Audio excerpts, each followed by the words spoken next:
वडिलांच्या निधनानंतर भावाच्या 1.5 कोटींच्या संपत्तीवर बहिणींनी ठोकला दावा. पण न्यायाधीशांनी असा निकाल दिला की संपूर्ण कोर्टरूम हादरलं.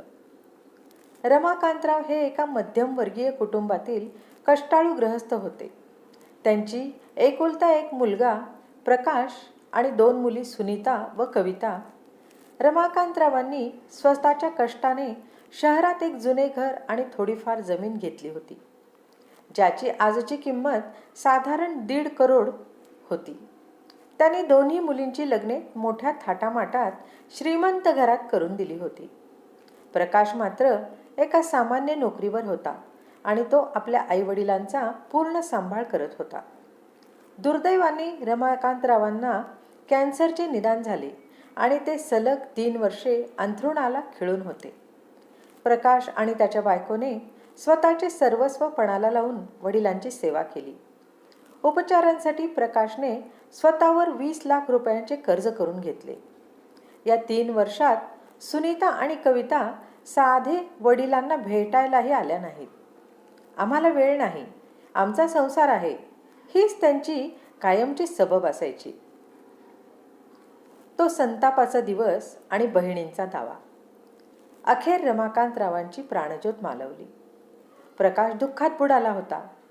पण वडिलांचे 13 दिवसांचे कार्य संपते न संपते तोच त्याच्या दारात एका वकिलाची नोटीस येऊन थडकली. ती नोटीस त्याच्या सख्ख्या बहिणींनी पाठवली होती.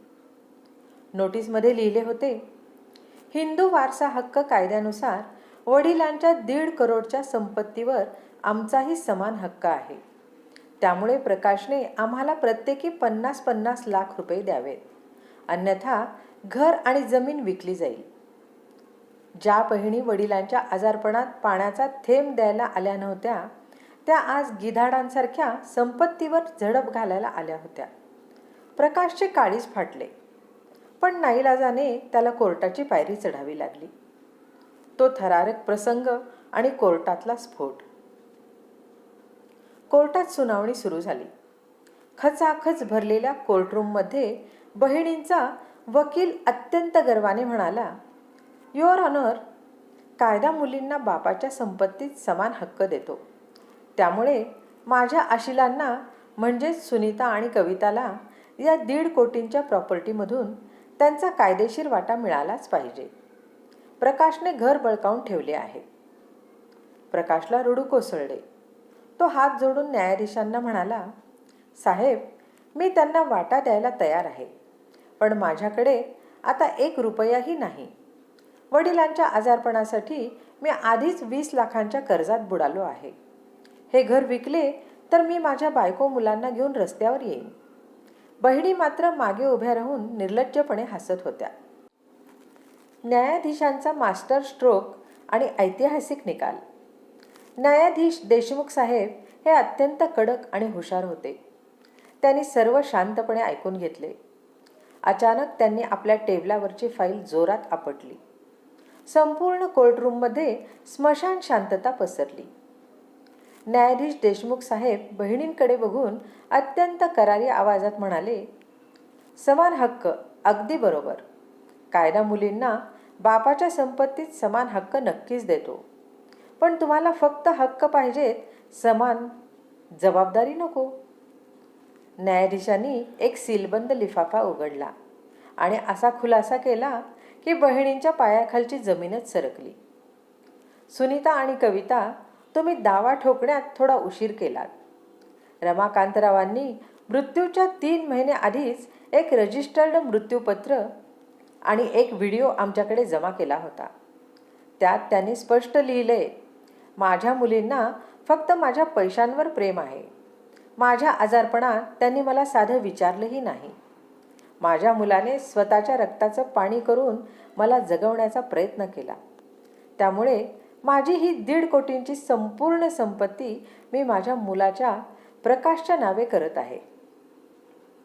यात माझ्या मुलींना एक फुटकी कवडीही मिळणार नाही. हे ऐकताच दोन्ही बहिणींचे चेहरे पांढरे फटक पडले. त्यांच्या हातून 1.5 कोटी रुपये एका सेकंदात निसटले होते. पण न्यायाधीशांचा न्याय इथेच संपला नव्हता. त्यांनी बहिणींना असा सणसणीत चपराक लगावला की कोर्टात उपस्थित सर्व लोक अवाक झाले. तुम्हाला वडिलांच्या संपत्तीत वाटा हवा होता ना? मग आता न्यायाचा निकाल ऐका. वडिलांच्या उपचारासाठी प्रकाशवर जे 20 लाखांचे कर्ज झाले आहे, ती सुद्धा वडिलांचीच देणी आहेत. त्यामुळे या कोर्टाचा असा आदेश आहे की तुम्ही दोन्ही बहिणींनी त्या कर्जातील 10 लाख रुपये प्रत्येकी 5-5 लाख प्रकाशला येत्या 30 दिवसात दिले पाहिजेत.